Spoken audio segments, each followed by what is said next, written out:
এবার ধরা খেল হাসিনার যাবতীয় অপকর্মের সমর্থনকারী মদখোর নারী লিপ্সীয় দুর্নীতিবাজ রাষ্ট্রপতি আব্দুল হামিদ। হারুন ওর গাড়িতে করে মেয়ে সাপ্লাই দিয়ে আসতো বঙ্গভবনে। তুমি এর আগে জানাল আজিজের ভাইদেরকে ক্ষমা করে দিছো। তুমি এর আগে 21 জন খুনিকে তুমি একসাথে ক্ষমা করে দিছো। মদখোর নারী লিপ্সু দুর্নীতিবাজ রাষ্ট্রপতি আব্দুল হামিদের অজানা অধ্যায়। 2013 সালের 20 এপ্রিল আব্দুল হামিদ বাংলাদেশের 20তম রাষ্ট্রপতি হিসেবে নির্বাচিত হন। সে সময় রাষ্ট্রপতি জিল্লুর রহমানের অসুস্থতার কারণে তার মৃত্যুর 6 দিন পূর্বেই 14 মার্চ 2013 তারিখে তিনি বাংলাদেশের ভারপ্রাপ্ত রাষ্ট্রপতি হিসেবে আসীন ছিলেন। 2018 সালের 24 এপ্রিল দ্বিতীয় মেয়াদের রাষ্ট্রপতি হিসেবে তিনি শপথ গ্রহণ করেন। কিশোরগঞ্জের সন্তান রাষ্ট্রপতি আব্দুল হামিদ একজন সংসদ সদস্য, জাতীয় সংসদের স্পিকার বা উকিল হিসেবেও একসময় পরিচিত ছিলেন। বিদেশে চিকিৎসার নামে প্রতি বছর অক্টোবর মাস এলেই সপরিবারে প্রমোদ ভ্রমণে বের হন এই রাষ্ট্রপতি আব্দুল হামিদ। গত 3 বছর একটানা অক্টোবর মাসকে তিনি বেছে নিয়েছেন বিদেশে চিকিৎসার নাম করে ভ্রমণের জন্য। স্বাস্থ্য পরীক্ষা ও চোখের চিকিৎসার কারণ দেখিয়ে 2020 সালের অক্টোবর মাসে সংযুক্ত আরব আমিরাতে দুবাই গিয়েছিলেন রাষ্ট্রপতি আব্দুল হামিদ। ওই সফরে তার সাথে ছিলেন তার স্ত্রী রাশিদা খানম। এরপর 2021 সালের অক্টোবর মাসে চিকিৎসার জন্য ইংল্যান্ড ও জার্মানি ভ্রমণে গিয়েছিলেন রাষ্ট্রপতি আব্দুল হামিদ। 12 দিনের ব্যয়বহুল ওই সফরেও তার সাথে তার পরিবারের একাধিক সদস্য গিয়েছিলেন। এভাবে চিকিৎসার নাম করে বিদেশে শত শত কোটি টাকা খরচ করেছেন বটতলার উকিল খ্যাত আব্দুল হামিদ। অথচ এই আওয়ামী লীগ দালাল রাষ্ট্রপতির কাছে বেগম খালেদা জিয়া চিকিৎসার জন্য মুক্তি চেয়ে বিএনপির আইনজীবীদের পক্ষ থেকে এক আবেদন পাঠানো হয়েছিল। রাষ্ট্রপতির ক্ষমতা বলে মানবাধিকার দৃষ্টান্ত সৃষ্টি করে আব্দুল হামিদ চাইলেই বেগম খালেদা জিয়াকে উন্নত চিকিৎসার জন্য বিদেশে পাঠানোর সেই আবেদন গ্রহণ করতে পারতেন। অথচ আওয়ামী লীগের প্রতিহিংসার রাজনীতির সাথে একত্রতা ঘোষণা করে এই অমানবিক রাষ্ট্রপতি খালেদা জিয়াকে বিদেশে চিকিৎসার আবেদনের কোনো সাড়া দেননি। অথচ শীর্ষ সন্ত্রাসী জোসেফকে ক্ষমা করে তার বিদেশে পালিয়ে যেতে সহায়তা করেন কুখ্যাত এই রাষ্ট্রপতি। সাবেক সেনাপ্রধান জেনারেল আজিজ আহমেদের সন্ত্রাসী ভাই জোসেফকে 2018 সালের রাতের ভোটে নির্বাচনের আগে পরিকল্পনা অনুযায়ী ক্ষমা করে দেন আব্দুল হামিদ। জানা যায়, জোসেফকে মুক্ত করে দেওয়ার বিনিময়ে আজিজ আহমেদ 2018 সালের রাতের ভোটে নির্বাচন বাস্তবায়নে মেরুদণ্ডহীন সেনাবাহিনীর পক্ষ থেকে আওয়ামী লীগের সব ধরনের সহযোগিতা করেন। অর্থাৎ ভুয়া নির্বাচন বাস্তবায়নে নির্লক সহ প্রণেতাদের মাঝেও অন্যতম এক কুশীলব হলেন এই আব্দুল হামিদ। আওয়ামী লীগ সরকার ক্ষমতা আসার পর থেকেই অসংখ্য ফাঁসির আসামিকে রাজনৈতিক বিবেচনায় ক্ষমা করে দিয়েছেন আব্দুল হামিদ।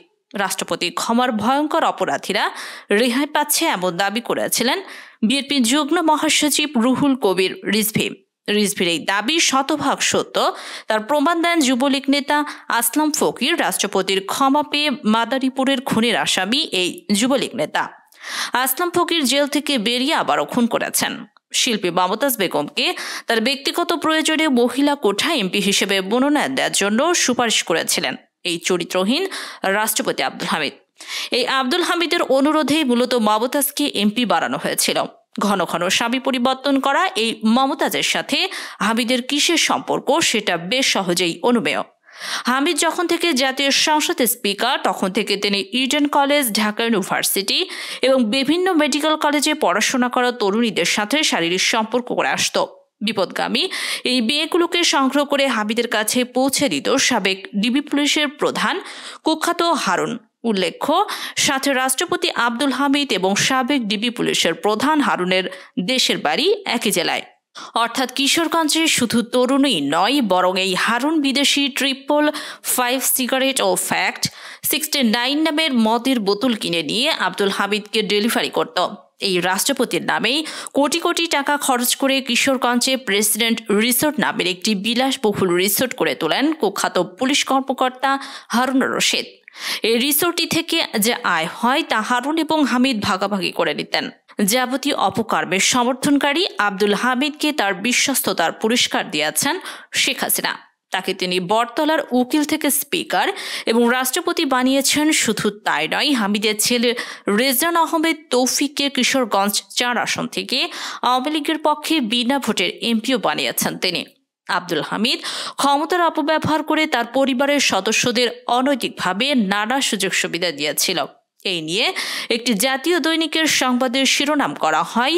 এই সংবাদটি থেকে জানা যায়, আব্দুল হামিদের নাম ভাঙিয়ে তার পরিবারের এক সদস্য রীতিমতো হাওড় অঞ্চলের দানবে পরিণত হয়েছিল। সাধারণ মধ্যবিত্ত পরিবারের সদস্য হয়েও তারা প্রত্যেকেই 2 হাতে টাকা কামিয়ে রাতারাতি বনে যায় কোটিপতি। কখনো সাবেক রাষ্ট্রপতির ভাই ভাতিজা, মামা চাচা, কখনো বা লতাই পাতাই আত্মীয় পরিচয় দেয়া এক একজন স্বজন, স্থানীয় মানুষের জমি জমা দখল, লুটপাট, দুর্নীতি আর সব সরকারি বেসরকারি প্রতিষ্ঠানের একচ্ছত্র নিয়ন্ত্রণ নিতে অপ্রতিরোধ্য লাঠিয়ালে পরিণত হন। নিজের ভাই ভাতিজারা যখন তাকে বেচে দিয়ে হাওড় অঞ্চলকে নিজস্ব তালুকে পরিণত করেছিল সাবেক রাষ্ট্রপতি আব্দুল হামিদ, তখনও ছিল নির্বিকার, কাউকেই তিনি কিছুই বলেননি। অর্থাৎ বোঝা যাচ্ছে যে আব্দুল হামিদের মদতেই তাই পরিবারের এক একজন সদস্য দুর্নীতিবাজ হয়ে উঠেছিল। যেমন আব্দুল হামিদের আপন ভাইয়ের নাম আব্দুল হক নূর। আব্দুল হক নূর নিজস্ব লাঠিয়াল বাহিনী দিয়ে উজান এলাকার কিশোরগঞ্জ, কটিয়াদি, পাকুন্দিয়া, ভৈরব ও ব্রাহ্মণবাড়িয়া সরাইলের কৃষক ও জিরাতিদের শত শত একর জমি দখল করে বছরের পর বছর চাষাবাদ করে। ভুক্তভোগীরা জানায়, সরকারি নিয়োগের জন্য নুরুর এজেন্টরা চাকরির প্রার্থীদের প্রলুব্ধ করে টাকা নিতেন। এরা 10 থেকে 20 বা 30 লাখ টাকা পর্যন্ত হাঁকিয়ে দরদাম ঠিক করতেন। প্রতিটি পদের জন্য একাধিক প্রার্থীর কাছ থেকে টাকা নেওয়া হতো, তবে অনেকেই ঘুষের টাকা ফেরত পাননি। এই আব্দুল হামিদ তার রাষ্ট্রপতির ক্ষমতা কাজে লাগিয়ে মিঠামইন সদর ইউনিয়নের চেয়ারম্যান বানিয়ে দিয়েছিলেন তার ভাতিজা শরীফ কামালকে। এই শরীফ কামাল উপজেলা পরিষদের রাস্তা দখল করে 5 তলা ভবন নির্মাণ করেছিল। হেলিপ্যাড এলাকার মার্কেট, হাসপাতাল রোডে হোটেল ও বেরিবাদে হাওয়ার রিসোর্ট নির্মাণ করেছেন। শরীফের ভাই হানিফ কামালেরও ভাটি বাংলা নামের রেস্টুরেন্ট রয়েছে। 3 উপজেলা প্রকৌশলী অফিসের প্রাথমিক বিদ্যালয় ভবনের নির্মাণ কাজের একক নিয়ন্ত্রণ ছিল এই শরীফের হাতেই। তাছাড়া আব্দুল হামিদ তার ক্ষমতার অপব্যবহার করে মিঠামইন উপজেলা পরিষদের চেয়ারম্যান বানিয়ে দিয়েছিল নিজের বোন আসিফা আলমকে। এই আসিফা আলমও দুর্নীতির মাধ্যমে শত শত কোটি টাকা কামিয়ে নিয়েছিল। হাসিনা পলায়নের সাথে সাথেই কিশোরগঞ্জের সাবেক রাষ্ট্রপতি আব্দুল হামিদের বাসভবনে হামলা, ভাঙচুর ও অগ্নিসংযোগের ঘটনা ঘটেছিল। উত্তেজিত জনতা বাসভবনের প্রধান ফটক ভেঙে ভেতরে ব্যাপক ভাঙচুর চালায়। এ সময় বাসার মালামাল বাইরে এনে আগুন ধরিয়ে দেওয়া হয়। তবে প্রশ্ন হলো, আব্দুল হামিদ বর্তমানে কোথায় আছেন এবং তাকে কি দেশ থেকে সেফ এক্সিস্ট দেওয়া হয়েছে কিনা? যদি দেয়া হয়ে থাকে তবে সেটা নিশ্চয়ই অত্যন্ত দুঃখজনক একটি ব্যাপার। আমরা চাই এই আব্দুল হামিদ যেখানেই থাকুক না কেন তাকে যেন ধরা হয়, তাকে যেন গ্রেপ্তার করা হয় এবং তার যে অপরাধগুলো সেই অপরাধগুলো যেন শাস্তি নিশ্চিত হয়। ক্ষমতার অপপ্রয়োগকারী এইসব অথর্ব অযোগ্য মানুষেরা রাষ্ট্রপতির পদকে কলঙ্কিত করেছেন। আমরা প্রত্যাশা করি হামিদের মতো অযোগ্য বা জোকার টাইপ ব্যক্তি নয়, বরং এপিজে কালাম বা বারাক ওবামার মতো শিক্ষিত দেশপ্রেমিক ব্যক্তিরা বাংলাদেশের রাষ্ট্রপতির পদে একদিন আসীন হবে। অন্যদিকে সাবেক ডাক, টেলিযোগাযোগ ও তথ্য প্রযুক্তি প্রতিমন্ত্রী জুনায়েদ আহমেদ পলকের বিরুদ্ধে 8,73,47,000 টাকা জ্ঞাত আয়ের সঙ্গে অসঙ্গতিপূর্ণ সম্পদ অর্জনের তথ্য পাওয়া গেছে।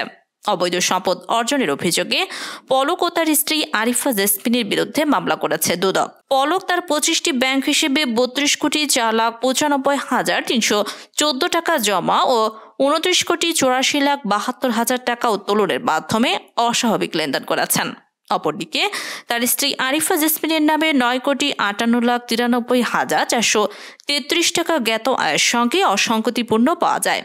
তার নামে 31টি ব্যাংক হিসেবে 22,34,71,979 টাকা জমা এবং 17,56,82,877 টাকা উত্তোলনের মাধ্যমে অস্বাভাবিক লেনদেনের তথ্য পাওয়া গেছে।